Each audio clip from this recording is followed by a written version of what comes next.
aku pernah mondok di pesantren ini. Dan sampai hari ini, aku masih ingat satu aturan yang tidak pernah ditulis dimanapun. Setiap malam setelah lampu asrama dimatikan, kami dilarang membuka jendela. Bukan karena dingin, bukan karena hujan, tapi karena, kata pengurus, ada suara yang suka berdiri di bawah sana dan menunggu ada yang melihat. Awalnya aku mengira itu cuma cara menakut-nakuti santri baru. Sampai suatu malam, aku terbangun karena ada yang memanggil namaku. Pelan, berulang, tepat dari luar jendela lantai 2. Suaranya bukan suara orang dewasa, bukan juga suara hewan. Dan yang paling aneh, suara itu menyebut namaku dengan lafal yang hanya dipakai di pesantren itu. Sejak malam itu, aku tahu satu hal. Tidak semua doa yang dibaca di tempat suci benar-benar mengusir yang tidak diundang. Selamat datang kembali di Tabir Misteri. Di channel ini, kita tidak hanya membahas cerita horor sebagai hiburan, tapi juga mencoba membuka tabir kisah-kisah yang pernah nyata. Cerita yang beredar dari mulut ke mulut, disimpan rapat, dan seringkali dibiarkan tanpa penjelasan. Malam ini, kita akan masuk ke sebuah urban legend pesantren. Bukan pesantren fiktif, bukan cerita karangan, melainkan kisah yang dibawa oleh seseorang yang pernah tinggal, belajar, dan menjalani hari-harinya di sana sebagai santri. Pesantren dikenal sebagai tempat pendidikan dan doa, tempat yang seharusnya memberi rasa aman dan ketenangan. Namun seperti banyak tempat lain yang dihuni manusia dalam waktu lama, ada bagian-bagian tertentu yang menyimpan cerita yang tidak pernah dibacakan di depan umum. Cerita ini tidak bermaksud menyinggung keyakinan apapun, tidak juga untuk menghakimi. Kami membawakannya sebagai bentuk dokumentasi kisah, agar apa yang pernah terjadi tidak sepenuhnya hilang di telan waktu. Sebelum kita lanjut, dukung Tabir Misteri dengan cara paling sederhana. Tekan tombol like, subscribe, dan bagikan video ini agar cerita-cerita yang jarang dibicarakan seperti ini bisa terus diangkat ke permukaan. Sekarang, mari kita dengarkan pengakuan dari orang pertama yang mengalami sendiri kehidupan di pesantren tersebut. Dan, seperti biasa, kita mulai perlahan. Hari pertama mondok selalu terasa sama bagi semua santri baru. Ramai, canggung, dan penuh rasa asing. Aku datang sore hari, membawa tas besar dan nama panggilan yang masih terasa aneh di telinga orang-orang yang baru kukenal. Pesantren itu tidak kecil, bangunannya tua, temboknya tebal, dan sebagian terlihat lebih gelap dibanding bangunan lain. Asrama Santri Putra berada di sisi paling belakang, dekat kebun dan sungai kecil yang mengalir pelan. Dari awal, tempat itu sudah memberi kesan sunyi, bahkan saat sore masih ramai oleh suara anak-anak. Di hari-hari awal, kami diberi banyak aturan: jam bangun, jam belajar, jam ibadah, jam tidur. Semuanya tertulis rapi dan diulang setiap hari. Tapi, ada satu aturan yang tidak pernah ditulis di papan pengumuman. Aturan itu hanya disampaikan lisan, dan selalu dengan nada setengah berbisik. Kalau sudah malam, jangan buka jendela, apapun alasannya. Tidak ada penjelasan, tidak ada cerita tambahan. Jika ada yang bertanya, pengurus hanya menjawab singkat, "Sudah begitu aturannya." Malam pertama, aku tidur di ranjang susun tingkat atas. Kipas mati, lampu dipadamkan lebih awal. Asrama berubah menjadi ruang panjang berisi nafas orang-orang yang belum terbiasa dengan tempat baru. Aku mencoba memejamkan mata, tapi bau kayu lembab dan suara serangga membuatku tetap terjaga. Sekitar tengah malam, aku terbangun. Bukan karena mimpi, tapi karena perasaan tidak enak yang datang tiba-tiba. Seperti ada yang memperhatikan. Aku menoleh ke arah jendela. Tirainya tertutup rapat, tapi angin dingin masuk dari sela-sela kayu. Lalu, aku mendengar sesuatu dari luar. Bukan langkah kaki, bukan suara binatang. Seperti orang berdiri lama, tanpa bergerak. Aku menahan nafas, mencoba meyakinkan diri bahwa itu hanya perasaan. Tapi semakin aku diam, semakin jelas perasaan itu. Ada sesuatu di luar sana, tepat di bawah jendela. Dan ia tidak sedang lewat, ia sedang menunggu. Keesokan paginya, aku melihat satu hal aneh. Di tanah lembab bawah jendela asrama ada bekas pijakan kaki. Tidak jelas bentuknya, tapi terlalu besar untuk anak-anak. Saat kutunjukkan ke teman sekamar, ia hanya menarik lenganku dan berbisik, "Sudah, jangan dibahas." Hari itu aku belajar satu hal penting. Di pesantren ini, tidak semua yang dilihat boleh diceritakan, dan tidak semua yang terdengar perlu dicari asalnya. Karena beberapa hal lebih aman dibiarkan tetap menjadi aturan tanpa penjelasan. Setelah malam pertama itu, aku mulai memperhatikan satu hal. Santri lama tidak pernah benar-benar santai saat malam tiba. Menjelang Isya, suasana pesantren berubah. Obrolan dipercepat, tawa ditahan. Setelah lampu asrama dipadamkan, hampir tidak ada yang bergerak. Aku mencoba bertanya pada seorang santri senior. Ia hanya menatapku lama, lalu berkata, "Kalau kamu mau betah di sini, dengarkan aturan. Jangan cari tahu semua hal." Jawaban itu tidak memuaskan, tapi cukup untuk membuatku berhenti bertanya. Beberapa malam kemudian, kejadian itu terulang. Kali ini bukan hanya aku yang terbangun.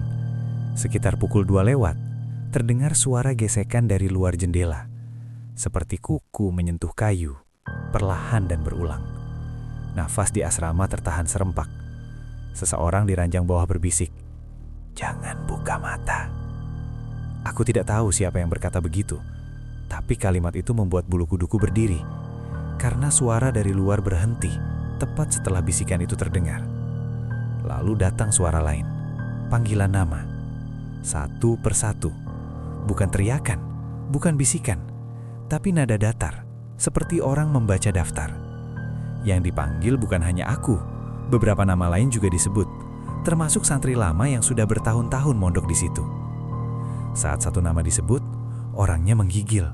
Ada yang menangis pelan, ada yang menutup telinga, tidak ada yang berani menjawab. Aku mendengar langkah pelan di bawah jendela, tidak berat, tidak tergesa. Seperti orang berjalan tanpa tujuan, hanya mondar-mandir. Tiba-tiba, dari ujung asrama, seorang senior membaca doa dengan suara bergetar. Doanya tidak keras, tapi cukup untuk memecah keheningan. Perlahan, suara di luar menjauh. Langkah itu menghilang seperti tidak pernah ada. Pagi harinya, kami dikumpulkan. Tidak ada hukuman, tidak ada pengumuman resmi, hanya satu kalimat pendek dari pengurus. Kalau ada kejadian malam, cukup diam, jangan ceritakan ke siapapun. Aku melihat wajah-wajah pucat di sekelilingku. Tidak ada yang terkejut dengan perintah itu. Seolah-olah kejadian semalam bukanlah hal baru. Hari itu aku tahu, apapun yang datang di malam hari bukan hanya mengenalku. Ia mengenal kami semua, dan ia tahu siapa yang baru dan siapa yang sudah terlalu lama tinggal. Setelah malam itu, aku mulai memperhatikan daftar yang ditempel di papan pengumuman. Daftar piket, daftar kelas, daftar hafalan. Semuanya terlihat normal. Tapi ada satu hal yang menggangguku. Jumlah nama di asrama tidak pernah cocok dengan jumlah orang yang kulihat setiap hari. Selalu terasa ada yang kurang. Aku mencoba menghitung sendiri. Ranjang susun di kamar kami berjumlah 20, tapi yang terisi hanya 19. Ranjang paling ujung bawah selalu kosong. Kasurnya ada, bantalnya rapi, tapi tidak pernah dipakai. Saat aku menanyakan itu pada teman sekamar, wajahnya langsung berubah. Ia hanya berkata singkat, "Itu bukan ranjang kosong, itu ranjang yang tidak boleh dipakai." Aku mulai mencari tahu diam-diam. Dari potongan obrolan, dari ekspresi yang tertahan, aku akhirnya mendapat cerita setengah utuh dari seorang santri lama yang hampir lulus. Beberapa tahun sebelum aku mondok, ada seorang santri senior yang sering mendapat tugas jaga malam. Ia dikenal pendiam, taat, dan jarang melanggar aturan. Suatu malam, ia bertugas sendirian di asrama belakang, tepat di bangunan yang jendelanya menghadap kebun dan sungai. Malam itu, ia mendengar suara dari bawah jendela, sama seperti yang kami dengar sekarang. Bedanya, ia tidak mengabaikannya. Ia membuka jendela. Tidak ada yang tahu apa yang ia lihat. Tapi setelah malam itu, ia tidak pernah kembali ke asrama. Secara resmi, pesantren menyebutnya dipulangkan karena alasan keluarga. Masalahnya, keluarganya tidak pernah datang menjemput. Namanya dihapus dari daftar. Barang-barangnya hilang. Tempat tidurnya dibiarkan kosong, tapi tidak pernah diberikan ke santri lain. Dan sejak saat itu, larangan membuka jendela diberlakukan. Aku merinding saat mendengar cerita itu, karena semakin jelas satu pola yang sama. Suara di luar jendela selalu muncul di jam yang sama, dan selalu memanggil nama, seperti sedang mencari pengganti. Malam berikutnya, aku terbangun lagi. Kali ini aku tidak mendengar apapun, tapi aku merasakan satu hal yang lebih mengganggu. Ranjang kosong di ujung kamar, terlihat sedikit cekung, seperti baru saja ditinggalkan seseorang. Aku menatapnya lama, sampai akhirnya aku sadar. Di atas bantalnya ada bekas tekanan kepala yang masih hangat. Aku menutup mata, membaca doa sekuat yang aku bisa.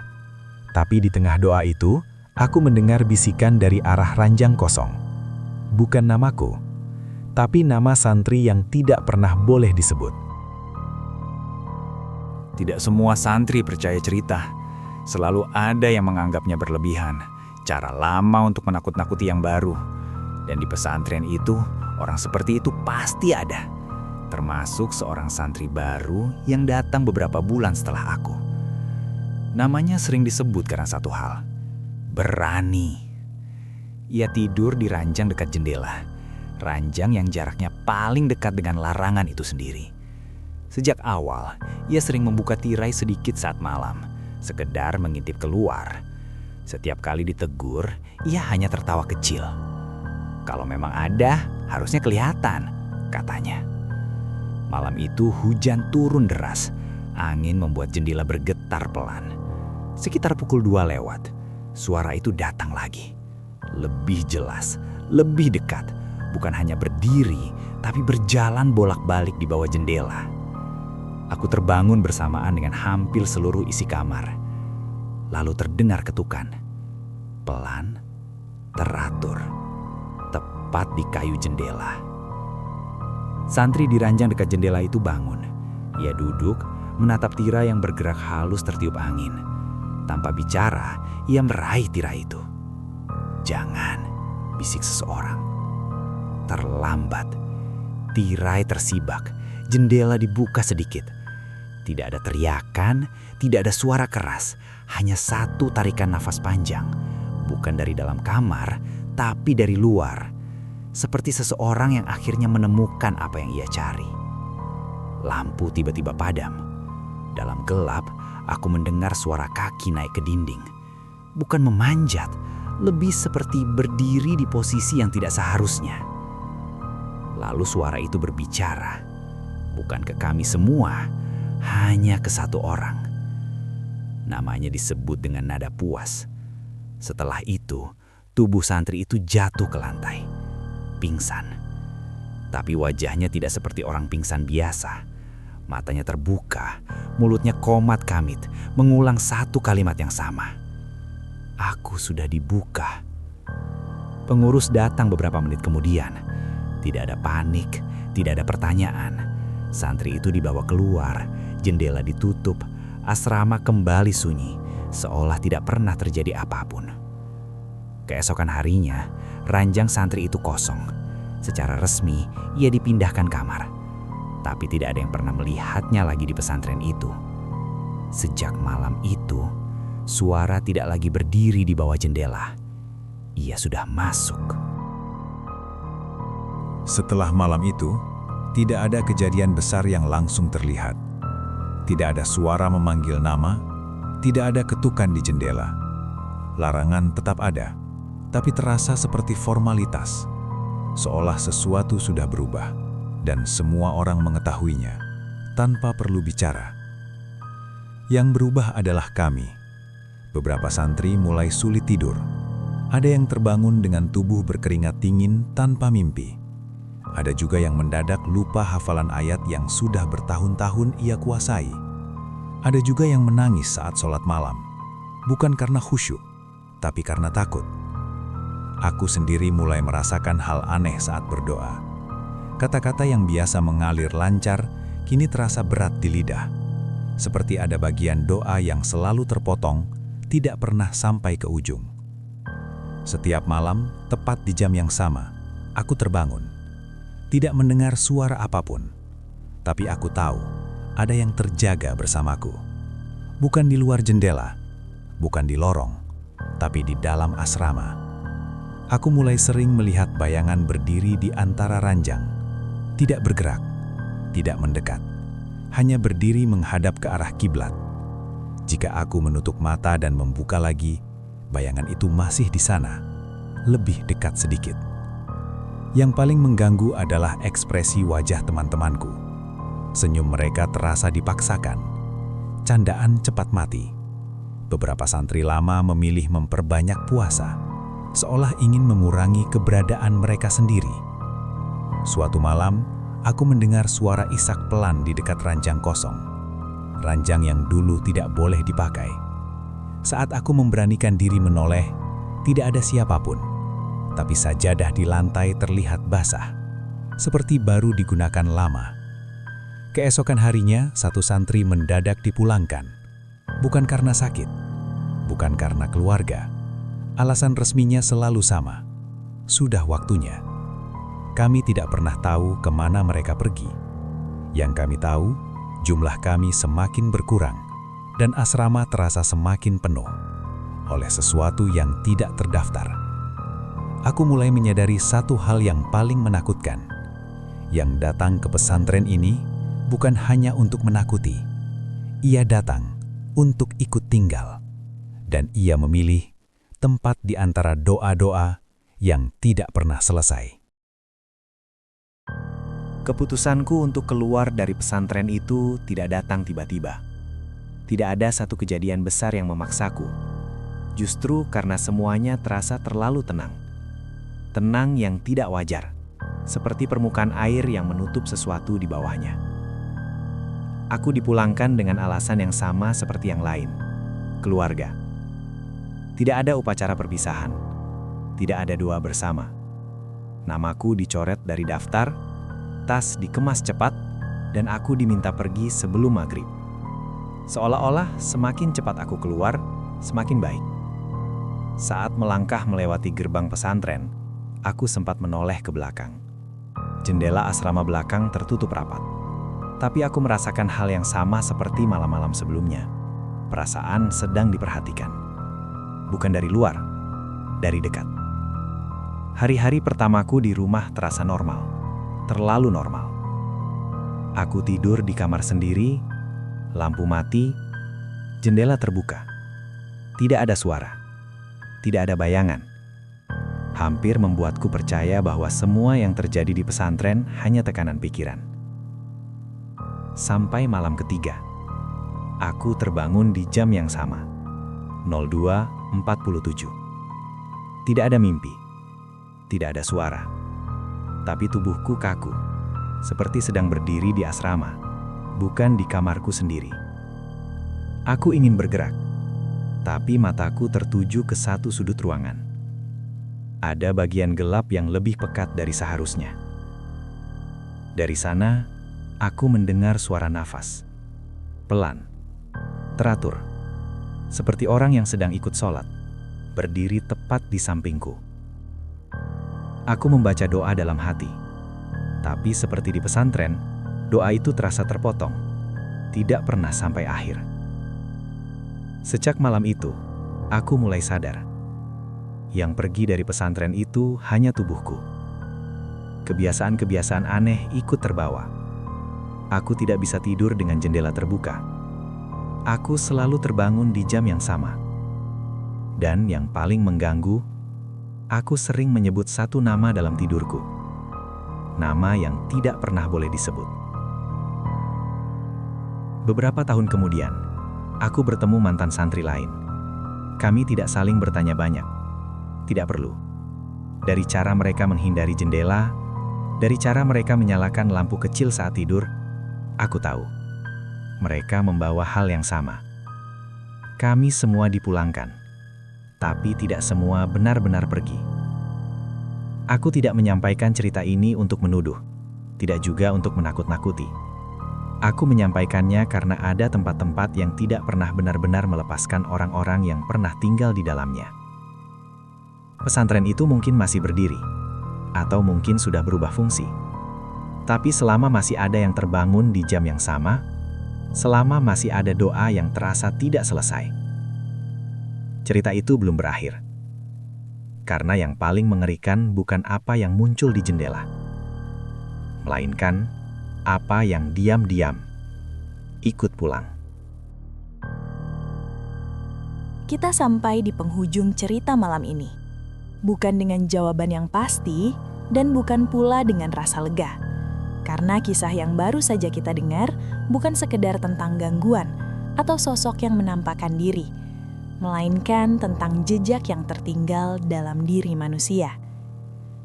Pesantren ini dikenal sebagai tempat belajar dan berdoa.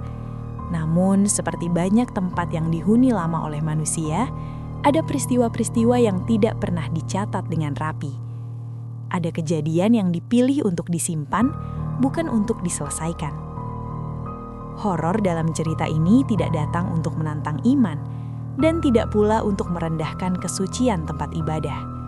Justru sebaliknya, ia mengingatkan kita bahwa ketika masalah disembunyikan, ketika tragedi dibiarkan tanpa kejujuran, dampaknya bisa mengikuti orang-orang yang pernah ada di dalamnya. Pesan moral dari kisah ini sederhana, tapi penting. Jangan pernah menutup mata terhadap sesuatu yang salah hanya demi menjaga ketenangan di permukaan. Karena yang disembunyikan terlalu lama, seringkali tidak pernah benar-benar pergi. Menurut kamu, apa yang sebenarnya terjadi di pesantren ini? Apakah yang ikut pulang itu hanya trauma atau sesuatu yang lain? Jika kamu merasa cerita ini membekas, silakan bagikan pendapatmu di kolom komentar. Sudut pandangmu bisa membuka diskusi yang lebih luas dan mungkin membantu kita melihat sisi lain dari kisah yang selama ini hanya dibisikkan. Terima kasih sudah meluangkan waktu dan menemani Tabir Misteri sampai akhir. Jangan lupa dukung channel ini dengan like, subscribe, dan share agar kami bisa terus mengangkat cerita-cerita yang tersembunyi di balik kehidupan nyata. Aku pamit, dan seperti biasa, jika suatu malam kamu terbangun tanpa sebab yang jelas, bukan berarti kamu sendirian. Bisa jadi ada sesuatu dari masa lalu yang belum benar-benar pulang.